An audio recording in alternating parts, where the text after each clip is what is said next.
Here's the story time of how I became a creative copywriter. I say creative copywriter because there's a lot of copywriting out there that isn't super creative in nature and is more B2B, like business to business. I specifically am a creative copywriter at an ad agency. So I do a lot of stuff. A lot of what I do is ideation. Work that I have live in the world was the cherry scented foot spray from Airheads. They came to us. We are their advertising agency and we're like, we want to do something fun for Halloween. A brief was put out that I was put on. I submitted a bunch of ideas, but also was like, everybody knows trick or treat, smell my feet. What if we made something where you could actually smell people's feet for Halloween? And it died. It didn't get made. And then a year later, they came with the same brief and I put it in again. And I had a creative director who also really loved the idea from the year before and was like, we're going to push this forward. And it got put forward. It got made. So that's out in the world. You can see that now. It was on the Drew Barrymore show. There was copywriting involved, like writing actually involved in that. I had to like write a lot of the idea statements, but it's really the idea is what sold. So when I tell people I'm a copywriter, sometimes I like to caveat it with being like, I think of like activations and stunts and ideas, but I also do a lot of script writing for TV or ad-like objects. So how do you get that kind of job? I went to a portfolio program. I'm a college dropout, so take everything with a grain of salt. I was working in restaurants. I'd been restaurant managing for a decade and was really unhappy. Things were happening with COVID and I was like, I need to make a change. Now's my time. So I took out a bunch of money in my savings and I did a portfolio program. The one that I went to is now closed and is defunct, and there was a lot of drama. There's a whole article written about it. Basically the founder took off with everybody's money and disappeared, and it closed down. So I didn't get to finish my portfolio through that program. I banded together with a couple of friends and some former teachers and used my portfolio to apply to an internship program, which I did at 32. Did my internship, got hired on there. So was it fun being a 32-year-old intern? Not necessarily, but it did land me at an award-winning agency that I love working for. We specifically do a lot of TV-like stuff. If that's kind of more what you're interested in, you need to find the agency that does that kind of stuff. I can't speak to a lot of other agencies because I've only ever worked at this one, but I do have friends who work at other agencies and their day-to-day is a lot different. And sometimes they don't ever touch TV commercials. They're doing a lot of social stuff, billboards, out of home, maybe some print advertising here and there. I would love to do more print advertising. People say print's dead. I don't think it's dead. So what is a portfolio program? Also could be called a portfolio school. It is a school. Mine was 5 days a week. I had classes for anywhere from 3 to 5 hours a day. The first few months were learning about advertising. What is a concept statement? What is an idea? What is an execution? These things sound very simple. They're a little complicated. Now, how do you take asks from a client and utilize creativity and never before done things and ideas to put your product in there? After the first few months, you were actually doing work. So I got paired with different art directors who were also part of the program, who were learning how to be art directors, learning the same stuff I had, and then our paths diverged, and then we come back together. So I would be partnered with them, and we'd get a brief like, hey, Heinz Ketchup wants to sell more ketchup around Thanksgiving. Go. And I'd sit with my partner, and we'd think of all of these things, and we'd do a bunch of research, and we'd get really weird with it. And I think specifically for that brief, one of our ideas was that ketchup is not thought about at Thanksgiving. And Thanksgiving is a time where you go back home to your families and maybe you're the black sheep of your family. There's always a black sheep at the Thanksgiving table, at the Christmas table, whatever.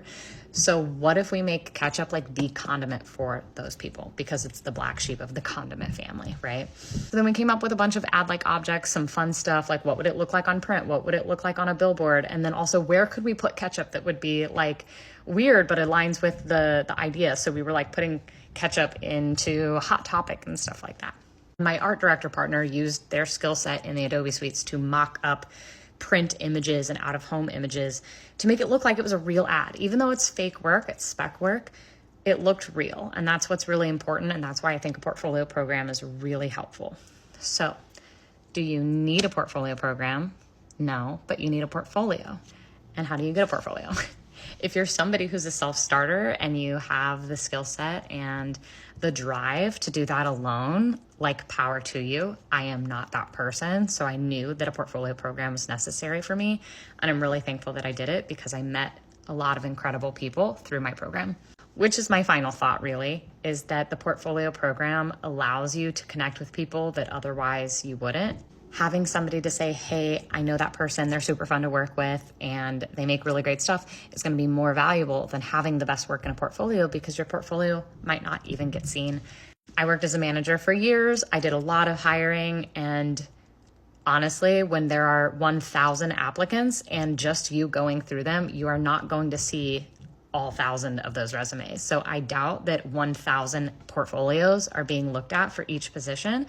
So having somebody to vouch for you, that was the most essential thing that came out of portfolio school for me. All of the people involved in portfolio schools have typically been in the industry for a very long time. They know people. So if you were like, hey, I really want to work at this agency, they could be like, I know 3 people there. Let me see if I can talk to somebody, even just to make sure that your portfolio doesn't guarantee you. Like, you still need to do the work. Like, they're not going to hire people who can't do the work, but it just helps. It helps a lot.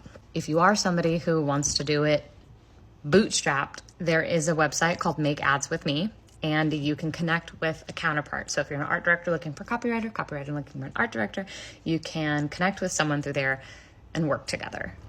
So that's a really great resource, especially if you don't have any, I think it might be a little bit easier for an art director to come up with a portfolio on their own, because you can think of the idea and make the work. Maybe your headlines aren't the greatest, but if you're an art director, you're not going to be judged on that. But if you're a copywriter, it is very essential to have a book that looks polished, as well as having a really good idea. And unless you also know how to use Photoshop and Illustrator and InDesign and whatever, having somebody make that for you is going to be really, really valuable. I love my job. I think it's really fun to do what I do and get paid for it. It's not a dream job because I don't dream of labor, but it's the closest thing I think I'm ever going to find to one. And if thinking of weird things and coming up with funny ideas and lines is something that you are into, then I think copywriting could be up your alley. I said it before earlier, but I'm going to do my due diligence by stating that this is a competitive industry, and going to a portfolio program definitely gives you a leg up and a little bit of edge. It is a lot of money. It's an investment in yourself, I think. If this is something that you know that you want to do and that you think you'd be good at, by all means. If it's something that you're just like, oh, that sounds interesting, and maybe I'd be good at it, this is probably not the route to go, or maybe talk to some other people. I often meet with people who are interested in copywriting, interested in advertising, that are just kind of I talked with a girl who was interested in copywriting, and then through the process was like, oh no, you would be incredible at strategy. Strategy is way more aligned for you. So there are so many types of things that exist in the advertising world. And, as a strategist, you still can kind of bounce ideas and be a part of things, but whatever. That's not what this is about. I was 30 with a decade-long career under my belt when I decided to make the change, and I've heard many stories of people making it much later in life. So I don't think it's ever too late to change if you're unhappy. And that's my final word in all of this. Hey, it's me from the future. You can look at student books from VCU Brand Center, BYU, DAD, which is Denver Ad School, and Book 180. You can see student books on their websites, which can help kind of give you an idea of what is expected. And also, when I say student book, I mean student portfolio, not to just to make sure everybody's on the same page. You can look at those portfolios to see what is expected in the portfolio world.